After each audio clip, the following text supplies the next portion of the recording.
Yo, what's going on, everybody? It's your man, Austin Champ, and you already know what time it is. It's time for another episode of Username Taken. It's the show that talks about how creators create, how gamers game, and honestly, recently, how fighters fight with how many fighters we got in the building. But I digress. My friends, you already know the business. If it's your first time here, welcome. We're so happy to have you. Second time in, if you're not subscribed, what are you doing? And third time, you're already subscribed, so now it's time to share this video with a friend, okay? So make sure, go ahead and find somebody else that might like this interview, send it their way, and we'd love to have them in the Username Taken family. But today, let me introduce you to my guest. From Thunder Down Under to fight podcasting, this man has done it all. He's one of my favorite people to watch on a mic, and today I actually have him in the Username Taken studio with me in the building here at the HyperX Arena, my friend Marcus Deegan. Marcus, brother, how you feeling, man? What's up, my guy? Thank you so much, bro. I appreciate you having me on. Great studio you've got here, and I'm looking forward to having a chat, man. Hey, no, it's honestly an honor. Like I said, we've had some great names in the building, but after meeting you, I knew you were one of those ones, man. And after hearing a bit of your history, all the things that you've done in Vegas, and just the kind of person you are, I knew that we'd be friends for a long time. So it's really, kind of a full circle moment finally to get to interview you. You have your own podcast, right? Yeah. I have my own podcast, which is a sports and entertainment podcast, primarily sports, primarily combat sports. But I interview everyone. Like I've interviewed paranormal investigators, the guy that hunts Bigfoot, people from the UFC PI, whether it's, the doctors or sports nutritionists or kind of anyone really that's got an interesting story. I've interviewed bodyguards for Conor McGregor's bodyguards and like Jake Paul's bodyguards, a couple of Las Vegas cops. So anything that's got a real interesting story that I like, that I'm interested in, like I have to be interested in the guest to like show some enthusiasm and for it to be indicative of the things that I enjoy. And then it always comes across as a better interview. Did you have like a journalism background? Like or you just always have enjoyed that performance, really? Yeah. Because even though it's not live performing like it was with Thunder from Down Under, it's still in a sense a performance. Like even though it's just one-on-one in a room, you've still got to show your personality and you've still got to be articulate and you've still got to be funny and charming and whatever. So I think when it just comes to maybe talking to people, with the Thunder show, it was different because it was just a room full of screaming women. Yeah. Podcasting, it's just one or two guys in a studio like this, but it's completely different, but a little bit the same in a sense, if you know what I mean. No, I feel that. And you had brought it up. You did Thunder from Down Under. Yeah. You were a host on that for 20 some odd years. Yeah, man. I joined in 1997. Off a fill-in gig, right? Off a fill-in. You weren't even. I wasn't even supposed to be the main dude. Mate hits you up, or mate hits me up. Buddy of mine hits me up, and it says, "You need to call the boss right now. He's on the phone." So I grabbed the phone, and actually we were in the Hard Rock Hotel in Australia. The phone rings. My buddy goes, "The boss is on the phone from Thunder." So I grabbed the phone and run into the bathroom, and he just said to me, "Have you got your passport?" I was like, "Yeah." He goes, "You want to go on tour and fill in for the MC?" He couldn't get a visa. I was like, "Oh, hell yeah, absolutely." I was going to go on like a 9-week tour all throughout Europe, and that's all she wrote, man. And I ended up staying right until 2020 and had the residency here in Las Vegas for 20 plus years. And it was just the most amazing experience ever. Yeah, and you speak about, you went through Europe at that time, but you have a little bit of European inside of your voice. That's from, you grew up inside of England, but you were born in Australia. No, opposite way around. Opposite way. I was like, I know it's somewhere in there. Yeah, like, the opposite way. There goes the lens. Oh my gosh. It went down this way. Oh, okay. I dropped those earlier, so I'm like, I knew something was. You dropped it on your toe. I wish that's what I dropped on it. It'd be a lot less damage. People that don't know, I got the Crocs on in the building today because you guys don't even want to know that Labor Day story. If you ever break your toe, let me tell you something. There's nothing they can do for it. It's just got to heal on its own. And it's got to be one of the most painful injuries that you can have. So feel bad for my man right here. He's got the Crocs on for the broken toe. And now the broken glasses. And in that fight world, broken toes, it all happens. You just rock with it. The show must go on.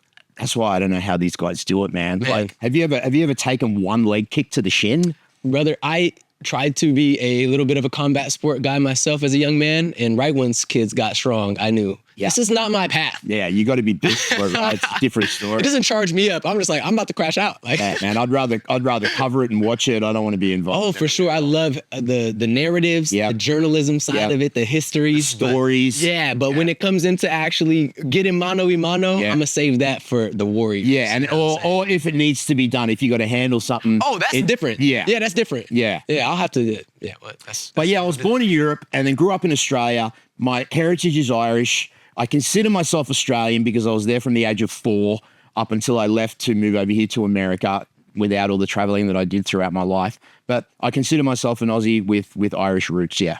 And what is kind of one of the benefits you'd say from that marriage of that really global? You know, you think about it like Australia's all the way down there, closer a lot to the Asian countries and a lot of the, island influences. Thailand and New Zealand and places like that. The advantage of having the Australian accent is when I came to America, it was literally to get women, it was just like shooting fish in a barrel because girls just love the Australian accent.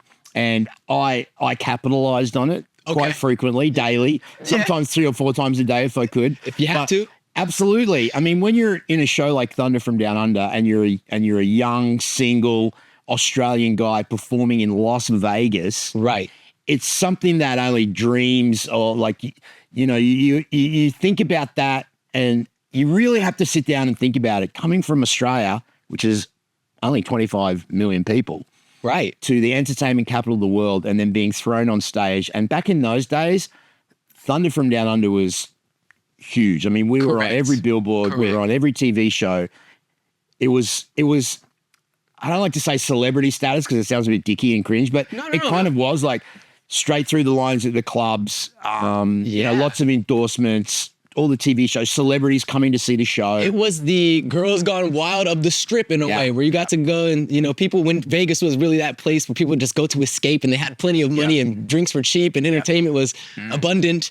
It was a whole different energy here. So you're not wrong that like, if you were a high class or a well-known strip performer, whether you were at Vegas the Show or Thunder from Down Under, like you are a celebrity here. Yeah, and it kind of goes along in the elements of like, if you go back into like the 50s and 60s and 70s, showgirls were famous here. Right. You know what I mean? Like they performed at the casinos and they were a big deal. So it was kind of like that with Thunder from Down Under. There was Chippendales and there was us. That's all there was back in those days. I mean, I know there's a whole handful of them now. So, and there was no rivalry either. We were actually buddies, like Chippendales and Thunder. We were actually good friends. But yeah, man, it was just such an incredible experience. It taught me so much about entertainment and professionalism and public speaking and, how to, about lighting and sound and just about stage production and so many other things that you can incorporate into other things that you do in business later on in life, especially with the way that I can talk. Like I don't have an issue talking in front of anyone. You can give me a mic and say, get up there in front of 10,000 people and host American Idol.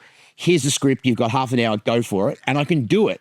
So it taught me and it gave me a lot of confidence. And it was amazing. What's one thing that you would say you learned about connecting with people? Because as a host, a lot of times you're that real tunnel from a lot of production, mumbo jumbo. You're the thing that connects and humanizes it for the participant. What's something you really learned during those times? So you have to have authenticity and humor. You can't be too on yourself and stuck up. You can't take yourself too seriously, especially with women because they can see that. And because predominantly our crowd was female, girls can pick whether you're, gay, whether you're stuck up, whether you're full of shit or whether you're on yourself. So I think the way that I kind of used what I learned was you have to be yourself, try not to be someone that you're not, and you got to throw in a bit of humor with it. I know that always helps. Right? Always, man, always, absolutely. The darkest political cartoon telling you the horrible truth, and it's got a little cute character. You're like, man, that is. Well, unfortunately, though, with Thunder, I was kind of censored with a lot of the things that I wanted to do as far as incorporating into my comedy. Like, there was like one part of the show where I would select like, there'd be like a 90-year-old grandmother in the audience, and I would say something to the effect of, you've just got that look on your face, grandma, that you just want to be teabagged. That's so bad. I can just fucking see it. Like, now you're licking your lips now, grandma. Calm yourself down. Your nipples are sticking up.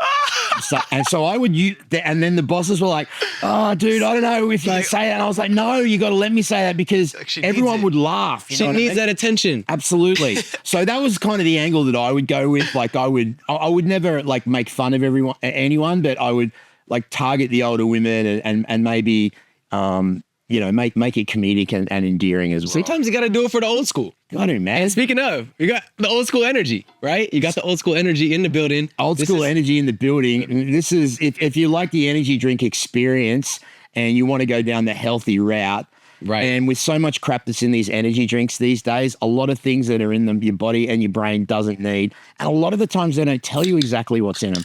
With our drink, and we've only got 12 ingredients, and it's got all amazing stuff. It's only 20 calories. It's got real cane sugar, none of that sweetened. Yeah, and it's literally it's clear. Way to the bottom of the can. Well, it's clear. There's no dye in it. There's no food coloring at all. It's got thiamine, L-theanine, 200 milligrams of caffeine. So when you mix, I need that. You know, it might be a little heavy for some people, but hey, I like a little 200 milligrams. It's funny that you say that. With saying 200 milligrams of caffeine does sound like a lot. However, when you mix it with the thiamine, what it does is it gives you a gradual dispersion of energy. You know, like sometimes you'll have an energy drink and you'll drink it and you'll be like, oh, shit, a bit jittery. And then you crash straight after it. The advantage of old school energy is that doesn't happen because of the ingredients that we put in it, which are only 12 ingredients. Yeah. You get that disperse, that gradual disperse. You get that clarity of the brain from the thiamine. Unmatched taste. The flavor is good. It's not over sweetened, not over carbonated. Now you're selling me too hard. We gotta cheers to the old school one. We gotta try that out.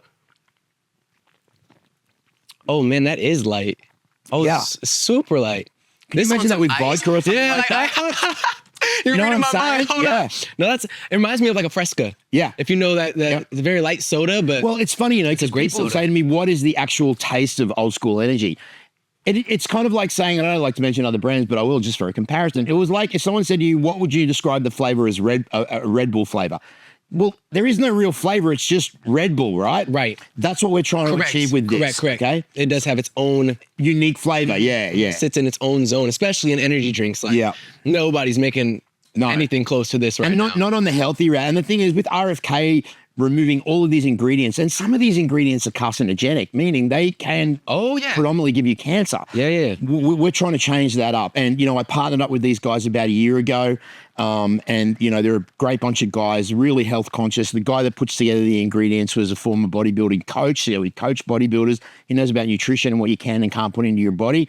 And, when it comes to brand deals and endorsements, I've actually got to be on board with it. Like, I couldn't promote something that was bad for you or something that was crap, you know what I mean? It has to be something that I feel comfortable in selling to my audience because, and that's why I just love this as a passion of mine, and I just can't wait for it to, we're doing very well at the moment, and looking forward to what's happening. And that's something that you were kind of speaking on with me before we actually went live. It's just like you're getting close to 50 now.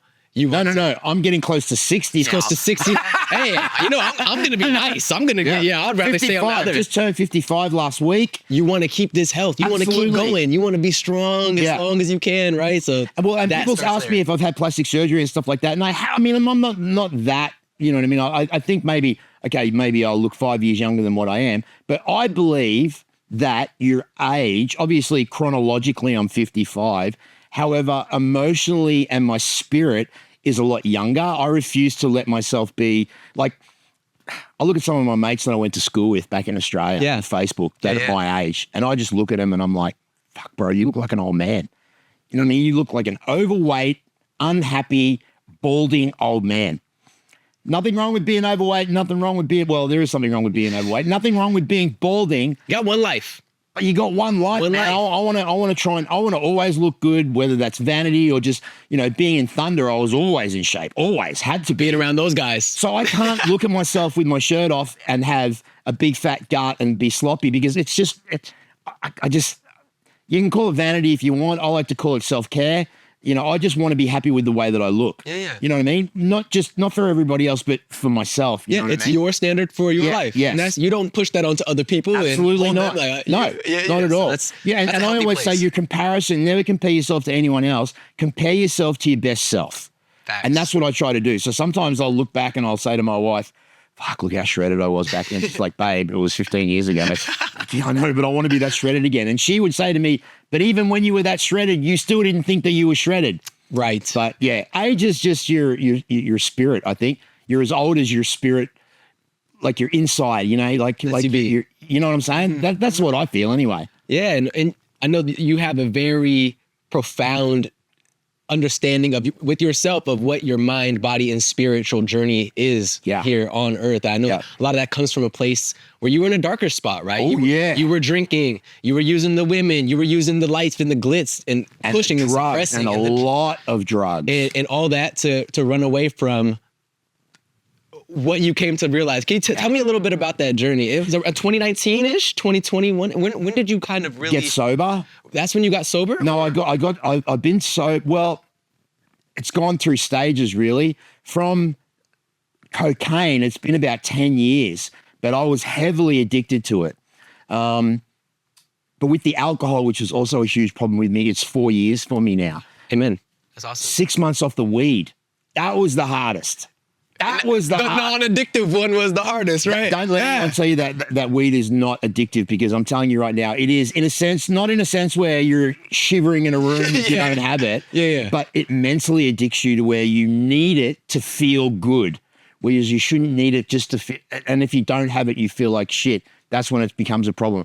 I had a huge addiction with pain medication as well. Man. Pain pills really got a hold of me. So I can literally say I've pretty much nearly been addicted to everything, from opiates to cocaine to alcohol to THC. And, you know, in those days when I was in my glory and being on stage and stuff, I don't know why, if it's just part of the lifestyle, if it's just part of trying to get, like, I was on such a high anyway. I just wanted to feel even better. And I kind of regret, you should never regret, but I kind of regret indulging in the drugs so much, because it kind of hindered maybe my performance ability, but also to enjoy the experience naturally. I always had to enhance it. Went through a lot of dark stages, went to treatment for the coke, and, you know, did the alcohol myself after I, you know, got diagnosed with pancreatitis, which is pretty bad, because once your pancreas is compromised, it can lead to, you know, things like pancreatic cancer, which is a death sentence. You get slippery slope. You're fucked. And the specialist said to me, your pancreas is compromised. You can, because of alcohol, if you don't stop now, you're going to die. And I said, well, what happens if I stop? He said, well, then you're going to live. And I said, will I ever be able to drink again? And he said, what are you saying? No, you can't. So it was an incentive. Water? Right. You can have some old school? Non-alcoholic Corona or Heineken is what kind of is my placebo if I'm watching the fights and having a steak and having a cold beer and a glass of some non-alcoholic one. So I do recommend it. But yeah, man, it was took me a long time to break free of all those addictions and those vices and those chemicals, and just constantly having to change the way that I felt. And then realizing later on, you know, you even though you don't subconsciously realize it, you cover up a childhood trauma, you know, thing. And I don't like to use that as an excuse, because I had the most horrendous things happen to me as a child that could happen to anyone. Right. From teachers and from fucking creepy uncles and shit like that. Yeah. But that didn't really affect me in the sense, I took drugs because I fucking wanted to party and I wanted to have fun. And I wanted to take drugs, not because, oh, my uncle used to sneak into my room and diddle me every time we slept over. And that's a huge accountability to have. But it is, but that didn't affect me like that. Right. Like, I honestly didn't. Like, I don't have an issue with it. I don't have any shame or anything. It fucking is what it is. It happened. It doesn't matter. But I took drugs and party like that because I wanted to, and I had fun and I loved it. But then after a while, it started to take its toll.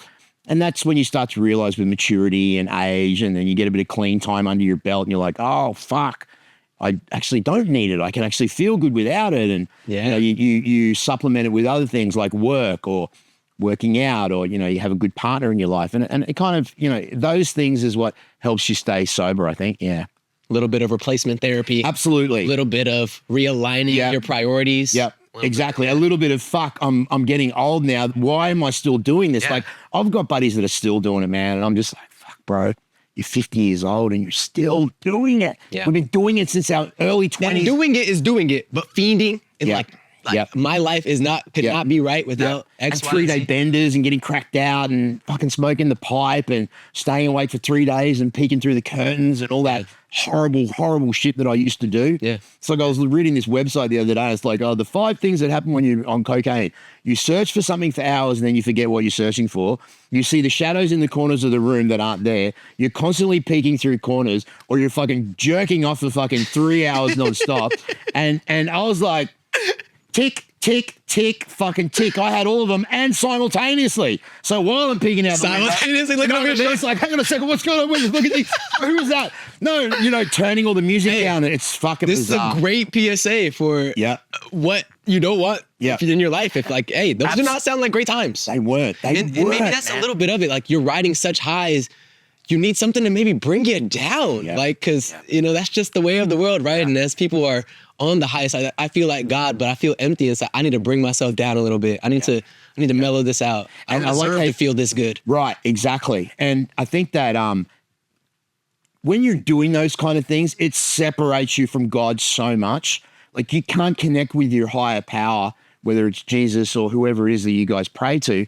You cannot have that connection. You cannot have your soul and your spirit opened up to it when you're fucking clouded by substances.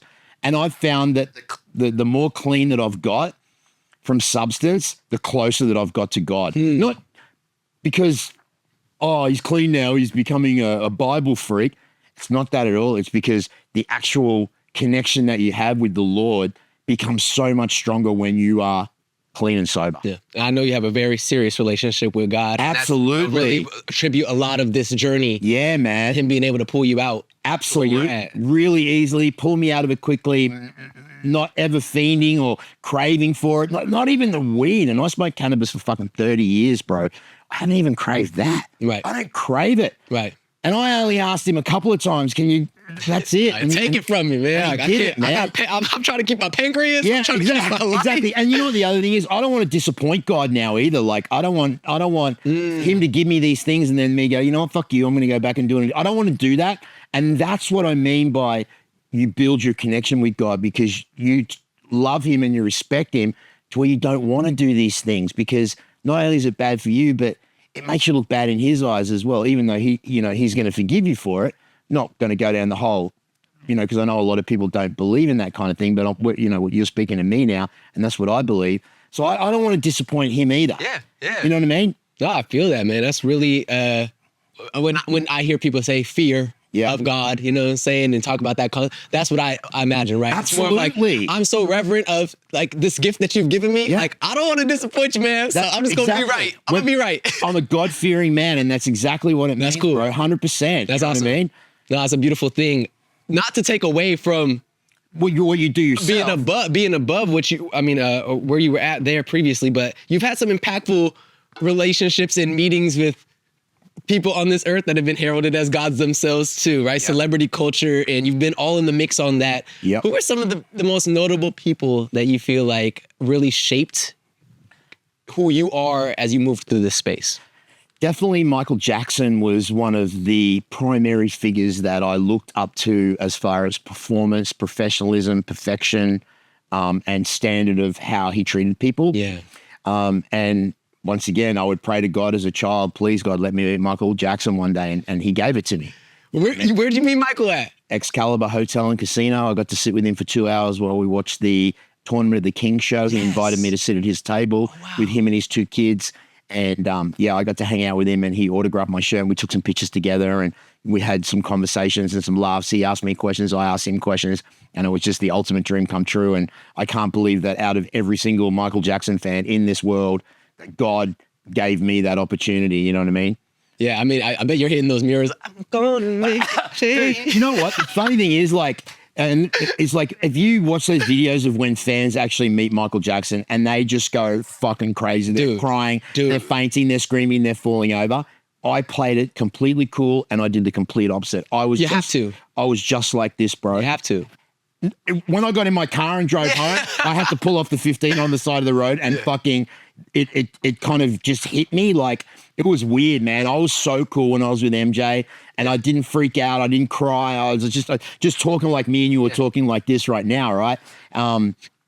it wasn't until I was driving home after the whole incident had happened that it was kind of like a delayed reaction. Yeah, hit like a wave. Yeah, it's weird. It was like when I was there with him, it was just like, I mean, I was sitting there going, fuck, I'm fucking sitting here with Michael Jackson right now. But it wasn't until I was on my own in my car driving back to my apartment where I started just crying, like to where I couldn't see, where I had to pull over and say, get yourself together, because it was a delayed reaction, man. So meeting Michael was definitely one.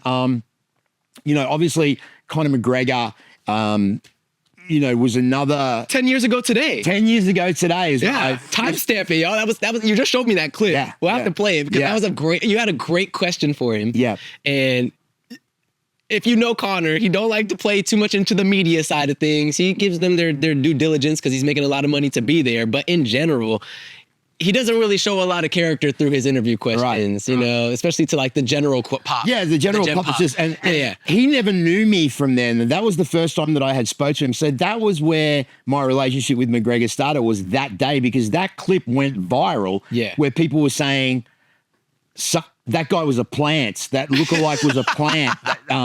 Did they plant him in there to ask that question to make so it was on every MMA website, media, and that was where that whole thing with Conor started. So that was 10 years ago today. And that's awesome. So, you know, he's another one. You know, growing up, I was a massive Kiss fan. Oh, okay. Huge Kiss fan. Yeah. God put those guys into my life as well, where I got to hang out with Gene Simmons. I got to meet Paul Stanley and Eric Singer and Tommy Thayer, who were in the group a little bit later on. So all these, Mike Tyson was another one who I also got to hang out and meet with and get photos, and he knew who I was, and he knew I was the Conor McGregor dude. And so all these huge pivotal people that I've admired, looked up to, and loved in my life as my heroes, or, you know, people that I've followed and been a fan of, whatever, have all been put into my life in a sense where I've interacted with them, got to meet them, taken photos with them. They know my name. And I just don't see how that happens just to a fucking kid from Australia. Yeah. How does that, like... made it all the way around the world for all these perfect moments to come into together so you could be on this journey that you're on. What is that? What is that? Is that just how life is, or is that when you manifest the things that you want so bad that I already had pictured these moments in my head even before they'd happen? I seriously had. I'd pictured meeting all of these people. I would fantasize about meeting Michael Jackson, and I knew that one day I was going to be friends with Conor. I just knew it. Even before I just knew it. I just knew it in my heart. I knew it in my head, and all those things have happened. So when people say, see it, believe it, achieve it, and people say that's fucking cliche and cringy, let me tell you something right now. The power of your mind is so much more powerful than people think. If you really want something so bad and you put in the work and you can really see it in your mind's eye, I'm telling you now it can happen. Yeah. I'm living proof of it. It wouldn't be there if you couldn't. And it didn't just happen once or twice or three times. It happened with Thunder from Down Under. You know what I mean? Like, I imagined before I was even in that show, I was in the little ones that would do like 4 guys in the spotlight in a bar with 20 girls, and I would always think, fuck, one day I'm going to be in that Thunder from Down Under show. And it happened, and it's these things have happened to me my whole life. Yeah. That's why I feel guilty when I do bad things against God, because he's like, all right, motherfucker, like, I've given you everything you've asked for. You know, like, come on, man, you got to give me a bit back. And that's why I'm so strong on my faith these days. But yeah, man, isn't that weird that all those things have just happened to me, and I can't believe it. I still, sometimes if I think about it, if I just really sit down and think about when I met MJ or when I met Gene, and I got to introduce Gene Simmons on stage, and just all these things that just, I just never, you know, when I say I never thought it would, I did think it would happen, but I can't believe it even still to this day sometimes. And that was under one chapter. That was just under one kind of leg of your life, that 20 years, if so, of you being on the show there. But we got to jump into the next part. You even had more stuff. So right after this break, y'all, we're going to come back with even more Marcus Deegan, talk about how he jumped into the podcast world, right after this break.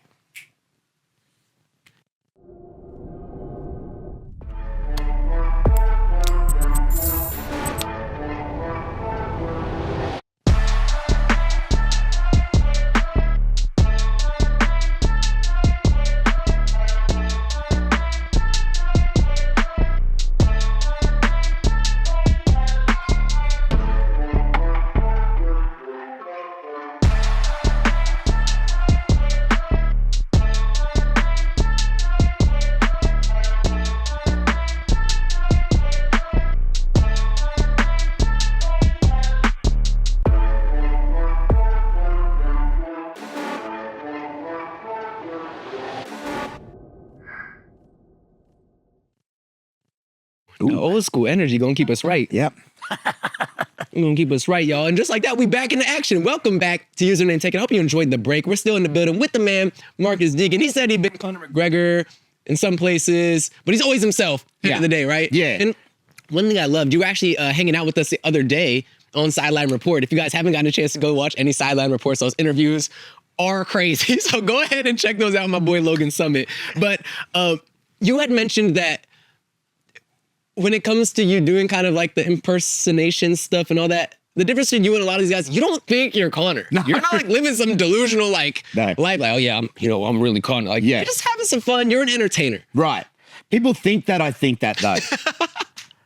So for one, I'm 25 years older than the guy. You're like, come for on. two, I can't pretty much throw a punch. And it's like impersonating is such a talented art form to be able to deceive people into them thinking that you are someone that you're not. Yeah. And with the whole Conor thing, man, I did that. I fooled people from the UFC, from the MGM. I would fool for hundreds and hundreds of fans where the MGM security would come up to me and go, dude, you've got to leave because you're blocking up the foyer here. And I was like, I'm talking hundreds and hundreds, just everyone blocking up trying to take my picture, and I would have to hire security in the end, and it was just so, like, all I would do was put on a freaking pair of glasses and wear a suit, maybe cut my hair the same way and carry my UFC belt. Bro, people would lose their freaking minds. And it was because of that went viral and everyone knew who I was. And Conor knowing who I was and him liking it, it opened the doors for me to be able to start my MMA podcast because people knew who I was. So I was able to DM someone, a coach or a fighter, and say, hey, I'm Marcus Deegan. I'm that crazy dude that does the Conor bit. I've got a podcast. You have a great journalism hit as well. Yeah. And one that we talked about 10 years ago. Yep. You got like people seeing you in the biggest stages, talking to the biggest names. Yep. So it was because of that and because of the whole Conor thing that it opened many, many doors for me. So inadvertently, it was because of Conor that I was just the Marcus Deegan from Thunder from Down Under, the stripper dude. I was never the guy that interviewed MMA fighters. Because of the Conor thing and the personator thing and going to all the fights and meeting Dana and all the coaches, it opened those doors for me. Nice. Yeah. No, and that naturally brings us to our next point. Like, you started this podcast. How many episodes in are you? I think I'm about 120 in now. 120. Yeah. And you're doing very well on Spotify. And aren't you top 10 in your category? Well, I'm number 6 for BKFC and I'm number 30 for MMA. Look at that. Yeah. Wow. Yeah. That's amazing. Yeah, thank you. What would you attribute some of that success to? I know it's a lot of podcasts out there. I'd say consistency, which gives you the momentum. So you just got to be consistent and you've got to have maybe a niche and be a little bit different. Maybe it's my accent. Maybe it's the way that I look. Maybe it's my interview style. It's not all about fighting. I like to kind of go a little bit deeper and maybe like crack the code. And as I was saying to Logan, if you can, get some emotion from your guests, it's always a really good thing. And I try to do that respectfully. I don't go down the negative route. I don't talk about anything negative or, so this happened in the blah, blah, blah. And the press said this about you. I don't go that way. My interview style is all about positivity, uplifting, fun, comedy, and getting stories out that, and you know what else is what really makes me happy is that when they tell me these certain stories that are so personal to them and I see the emotion, I feel so damn privileged because I'm like, here's one of these UFC champions or from whatever organization that's spilling their guts to me about something so personal. And they don't know me from Adam. They just know me from online. And they're talking to me like I'm their brother or their cousin or something. That means so much to me. Like, that is so gratifying. As gratifying as having 2,500 girls chanting, Marcus, Marcus. The feeling, although it's different. It's that deep human resonation. Yes, man, that feeling of he's accepting me as someone that he can trust to tell me these stories. And that happens a lot with my podcast. Like, they'll tell me things and they'll say, I can't believe I just told you that. Or so if you can give them, if you have the ability to make someone feel comfortable, like there's no cameras, we're just having a conversation and they forget that the cameras are on and they just start talking. And that's the true meaning of podcasting to me is being able to get these stories out of these warriors, man. I feel that. It's a really soft place in a lot of the strongest people, right? Yes. You find that avenue, you're able to lean into that. Like, I feel that. I feel that for sure. Yeah. I got to know, who's the dream guest? Who's or dead or alive? Just one. You can give me a couple. Okay. That's fun. I would hate to put you So in that spot. alive, I would love to do Jeff Goldblum. Okay, yeah. I would love to do obviously Conor McGregor, obviously Michael Jackson. Yeah. Yeah, as far as actors go, definitely Jeff Goldblum. And I would like to do maybe if I said Donald Trump, would a lot of people hate me for that? I don't think so. Just because I think it would be an interesting podcast and something that I'd like to learn about. And actually, there's one more actor that I really love, and I don't know if you've heard of him. His name's Jim Caviezel. He played Jesus in The Passion of the Christ. The Mel Gibson one. The Mel Gibson movie, Passion of the Christ, the lead actor. They're always making new Christ stories. The new one's coming up. Okay. Yeah, but yeah, Jim Caviezel from The Passion of the Christ is someone that I would love to talk to. Yeah. That movie was visceral. Have you seen it? Yeah, as a young person, I was like, why would you bring this to young people's eyes? I'm not ready for this. Yeah, I think just because he wanted to show the true essence of what actually happened. And it's not even true enough, right? Like even that doesn't do it enough justice. Well, right? I'm sure it was way more brutal and way worse. But for you to get that emotion from just watching it, imagine what it would have been like, going through it. So yeah, I'm really fascinated by that, and I love that movie, and I love the other movie from Mel Gibson as well. The other non-speaking, Apocalypto. Okay, please tell me you've seen that. That's one I have not gotten to see. Brother, I'm you have so to sorry. see that, bro. I'm putting it on right now. It's Apocalypto. You have to see it. Guys, if you haven't seen the Mel Gibson movie Apocalypto, do yourself a favor, man. It will change your life. It is unbelievable. And there's no English in it either. Just subtitles. Subtitled movie. Yeah. I'm a subtitled guy. Yeah. I'm a subtitled guy with everything I watch because I'm hard of hearing. And I always say to my wife, can you put the subtitles on? I can't hear what they're saying. Yeah. I like subtitles for the fact of it lets me kind of download what's going on and then really get to consume what visually is being shown with that. Like, also I do watch a lot of animated content and all that. You watch a lot of cartoons and stuff like that, anime? Yeah. I'm a little bit of a consumer myself. So I had to, I think I got my One Piece on. So, shout out to my Straw Hat crew if y'all in the building. But also shout out to our friends at 86. If you guys see the shirt right now, let me bring this into large real quick. Bring my camera up. Yeah, you guys already see it. The fire merch. Shout out to my guys at 86. Make sure if you guys are ever in the arena, go grab yourself some 86 merch, official merchandise sponsored at HyperX Arena. Oh my goodness. You guys have a lot of great stuff going on through the podcast and through everything you're doing with your people over there at your new studio. You guys are building a 6,000-foot studio? Yeah, Double Down Studios right next door to the UFC Apex. I love it. And it's not only got the podcast studio rooms, but it's also got a sound stage. A massive, big-ass soundstage, so we'll be doing live events. People will be able to shoot commercials there. We're going to kind of take the studio level to something different, combining live events with podcast studios. We're at the finish line with that. It's been a 9-month project, and working with John Orlando and all my people over there and Travis. It's just been a dream come true, and I'm really looking forward to getting back in there. I'm itching to get back in there, but very soon.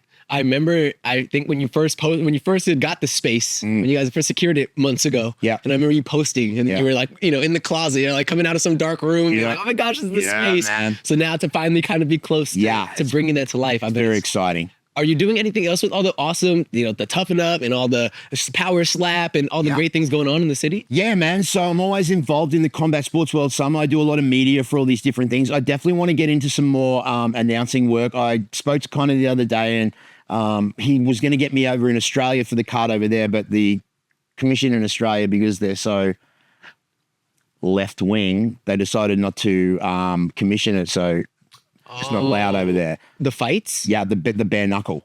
Same as where it's not commissioned here in Nevada either. Correct. But yeah, man. So I'm working with my energy drink company. I'm doing media for Power Slap, so I do a lot of stuff with them. I'm going to do some more live announcing, some more announcing work. Hopefully, I get to do the next USA boxing one here.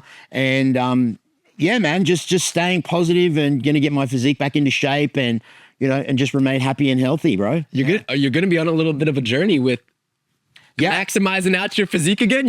What's going on with that? Yeah, so we just partnered up with a company called Beverly Hills Rejuvenation, and they're kind of those people that help the old guys in their mid-50s retain some of that youthfulness. So I've always been in shape, and I've always, kept my physique, and over the last few years since I've left Thunder from Down Under, you don't have that pressure to be as shredded or as in shape as you normally would. Yeah. So I'm actually going to try and do something different, and I'm going to try and transform my body again at 55. Okay. So I'm going to document that journey with, taking different peptides and testosterone replacement, growth hormone, and change my diet up and change my workouts and just see what a 55-year-old man can do to his physique, and hopefully to inspire others that are in their mid-50s that, hey, just because you're 55, you don't have to have a dad bod. You can still be fucking ripped and shredded and look good. And that's my goal with that. So, yeah, I'm really looking forward to that partnership. That's Beverly Hills Rejuvenation. And, yeah, I'm looking forward to it. Diaz McGregor 2 is one of your favorite fights ever? Diaz McGregor 2 is one of my favorite fights ever because it was the first time that Conor had really stepped up in weight and he had to redeem a loss. Yeah. The build up between those two was phenomenal. The fight was amazing because they both had their moments. Nate was knocked down so many times. Conor was taken down. They were both battered and bloodied. Towards the end, kind of you weren't sure which way it was going to go. So that's definitely one of my favorite fights. And in building up to that, hopefully for the White House card on 4th of July next year, they will do the Conor McGregor, Nate Diaz 3. Everyone's saying Michael Chandler, but I think that'd be crazy. I think the fans deserve the trilogy between Nate Diaz and Conor McGregor, just because there's a history there, there's a story there. They're gonna have to do no PEDS testing on that. Oh, man. Hey, listen, I think that the top 3 that I would love to see would be Tom Aspinall, John Jones. I would like to see Paddy Pimblett versus Ilia Topuria and Conor McGregor versus Nate Diaz. That would be my top 3 for that card. That would be my dream card. That boy Paddy's made me a believer, man. Buddy. And not gonna lie, I thought it was a good jar. Yeah. I thought he was a good striker. Yeah. And now I see this man is an absolute warrior. I'm rooting for 7-0 or 8-0 in the UFC right now. I interviewed Paddy before he got in the UFC and he told me that was his goal. And now he's got in there and he's just dominated over everyone that he's fought. And props to Paddy the Batty just because he's doing so well. And he's so young and he's so hungry. And I think there's big things coming for that kid. Get him in there against Ilia Topuria. Yeah, because I was a big Gaethje guy. Yeah. Growing, like seeing Gaethje, like in this generation, seeing like but then when I seen Paddy is what Gaethje was promised to be. Yeah, right. I'm a big Gaethje fan still. For sure. Yeah. I love my guy. Always fun to watch. But Paddy, Max Holloway fight between him and Gaethje in that last 5 seconds when stood up and did it. They did the point. They did it for the Lord, man. Yeah, bro. Yes. Okay. Hey, we could talk fights all day, but brother. On username taken, we gotta jump onto a game. I'm not a gamer though, right? It's okay. We're gonna play together. Atari when I was younger. We'll play together. We'll play something Donkey Kong. fun and safe on my phone. It's a brand new game. Not brand new. It's a game that's been taking over the world. It's called Balatro. Okay. It's, if I'm not mistaken, it's got solitaire vibes and poker vibes and all these card games and a little bit of random. I don't know. It's on Apple Arcade. We're going to bring it up on my phone. Right after this break, we're going to jump into the OMEN Game Time segment where we're going to jump on some Balatro with my guy, Marcus Deegan. Yo, what's going on, everybody? It's your man, Oski Chip, and I'm here at the HyperX Arena, so excited to introduce you to our brand new chair partner, Eureka Ergonomic. Right here, you can see the Python 2, more traditional gaming chair. The thing that stands out to me, of course, is this beautiful material that they created with, super easy to clean. And then on top of that, this movable platform that gives you your lower lumbar support is so adjustable, it moves, meets you exactly where you're at for all those clutch moments. We also have the Typhoon Hybrid model, which is amazing. It is so adjustable, everything from the head to the lower lumbar supports, just a way that you're able to even move the seating area forward and backward for people that want to put their legs out further in front of them. Truly an amazing piece of smart furniture with an ergonomic S-curve that is unparalleled in the industry. Now, I could talk about these chairs all day, but what you can do is go to our landing page on eurekaergonomic.com to get your hands on these chairs yourself. That's all from me. Peace. Yo, what's going on, everybody? Welcome back, and thank you so much for hanging out with us through the break. You made it to this point. You're a real one. You're a real one. Make sure you drop a comment so I know what your favorite part has been so far. But right now, we got to get into the thick of it. I got Balatro right here on my phone. Let me make sure I start a screen recording. Start that to... Oh, wow. Okay. It's free on the Apple Arcade. That's why I chose this game today, because free game. Yeah. Easy to play in the phone. I know this game has cards. I know it's a big card. It's been very viral. People are addicted to this game. Really? It's become one of the biggest games in the world. So I'm curious to see why that is. All right. Hey there. My name is Jimbo. I'm here to help you learn how to play. Sounds good. Our goal is to earn chips to defeat the enemy blind. That's not how I remember poker going, but okay. This here is a small blind. You only need to score 300 chips to beat it. Start the small blind. Okay, we're gonna select it. All right, we were dealt a whole bunch of stuff. You earn chips by playing poker hands. You know how to play poker? 3 card. I'm not a big poker player, my friend. Okay, 3 card. Yeah. And like, what is it? They give you 3 cards? Yeah, 3 card poker. Oh wow, I only play 2 card poker. Oh, really? Yeah. Okay. Like Texas Hold'em, Kind of like that, yeah.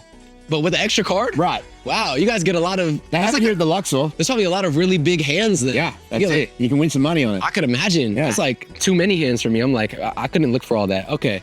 All right. Each poker hand earns a base amount of chips multiplied by some multiplier.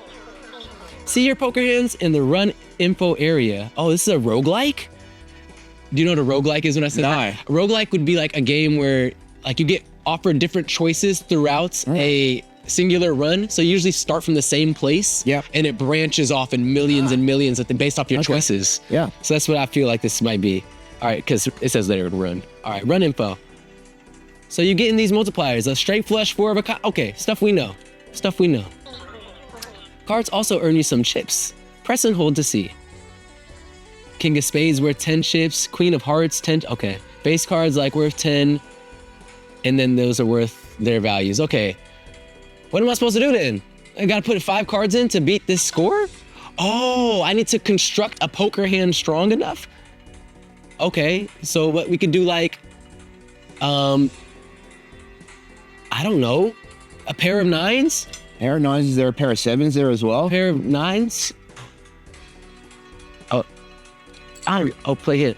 What the hell am I doing? I press play hand. Okay. Oh, I think I just botched, y'all. I think I clicked the queen and played the queen only. Isn't this supposed to be a gaming podcast? I thought they would explain it better. That's my first critique of this game. See, card games can be difficult, especially when you're playing it for the first time. Especially if you can't read. Right, okay, yeah. Because my literacy on set. Okay, here we go. I did need them on. They're gone now. Okay, here we go. 2 9s. Play. Okay. And it gave us the multiply. Okay, I get that. And we got dealt more hands. Okay. Okay, this is making more sense. So now we got 2 jacks, 2 7s, a king, a 6, a 5, and a 2. I don't like it.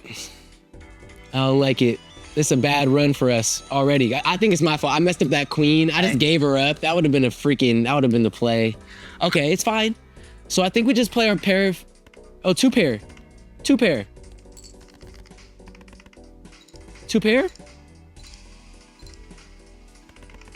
Bam. Okay. We're cooking. All right, so now we have a...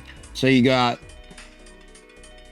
2, 3, oh, you've got 5, 6, 7, 8. 5, 6, 7, 8? Does it give us... That's only 4. We need another one for a straight, right? And then maybe throw in that king. That's not gonna... Is that... Oh, a high card. But it's just gonna give us high card in a run. We need one more on this end. We need either the 2 or the 9. Maybe we just give away the king on high card and pray. Maybe. Maybe. Let's run it. Let's just play the king high card. That's the worst play. They said, what are you doing here? That's what we had. Should have went with... Oh! See, if you had to listen to the Australian... That's true. That's true. All right, we gotta run it back.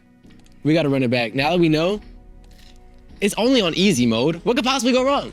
Listen, we're not playing any money, so it's not that bad. Relax. Take a deep breath, clench your butt cheeks together, we'll be fine. No, I'm a real gamer, bro. Every game has to be a hard dub. I can't. Okay, so it's anxiety for you? Yeah, like, I can see it in your face right now. I'm like, fuck, did he just put $50 on it? Settle down, bro. Yeah, I got a house bed with my guy in the room, man. He's like, you can't beat level 1 in Balatro, you owe me $100. And I'm crashing out right now. So, all right, we gotta restart this. all right. All right. We have this exact same puzzle. Is it a puzzle game? Listen, I'm the dumb Australian that talks to fighters. You're the gamer kid that plays games. I think you have the answer to that. All right, let me find it. All right, here we go. First play, we have 3 face cards and a pair of 9s. I think what we gotta do is just give our pair of 9s up so that we can try to get more face cards paired up, or open up a straight. That's what we gave up the wrong thing last time. There we got Pair of sevens. 5, 6, 7. Yeah, maybe 5, 6, 7. 5, 6, 7. 5, 6, 7. We could. This is so silly. What a hard game. Okay. Oh, we got 3 hearts, 2 diamonds. Okay. 3 spades. So maybe I just need to get rid of.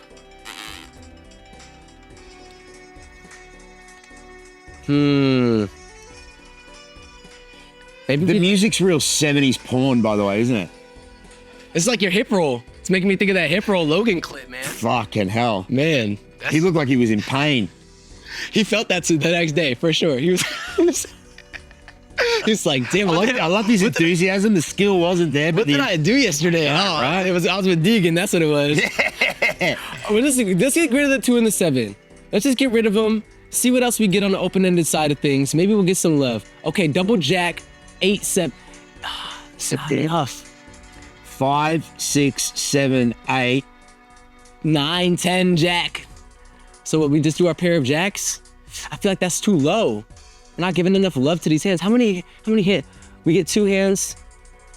I don't even know how to read the damn UI. Balatro, you're the game of life? I don't understand. Okay, can we press this? Nope. 1 discard every round. Oh, you could discard and get a card every round. Where was that in the instructions? See, there you go. They're playing us, man. They thought we were like real readers. They thought we came for a PDF. All right, here we go. So what we'll do is we'll discard. Let's discard this 5. And we got a damn 3. How lucky. Okay, let's go rank off suits. And now we're so close to a flush.